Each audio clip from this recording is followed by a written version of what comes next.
بسم اللہ الرحمن الرحیم۔ صدقہ فطر ادا کرنے کا افضل وقت کیا ہے، اس کے مصارف کیا ہیں اور اس کی مقدار کیا ہے؟ صدقہ فطر ادا کرنے کا افضل وقت تو یہی ہے کہ عید کو صبح صادق کے بعد عید کی نماز ادا کرنے سے پہلے ادا کر دیا جائے۔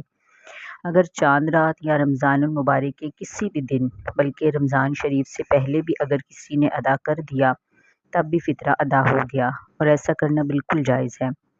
اگر عید کا دن گزر گیا اور فطرہ ادا نہ کیا تب بھی فطرہ ساقط نہیں ہوگا، بلکہ عمر بھر بھی جب بھی ادا کریں ادا کرنا ہی ہوگا۔ صدقہ فطر کے مصارف وہی ہیں جو زکوٰۃ کی ہیں، یعنی جن جن لوگوں کو زکوٰۃ دے سکتے ہیں ان لوگوں کو ہی فطرہ بھی دے سکتے ہیں۔ سادات اکرام کو صدقہ فطر نہیں دے سکتے۔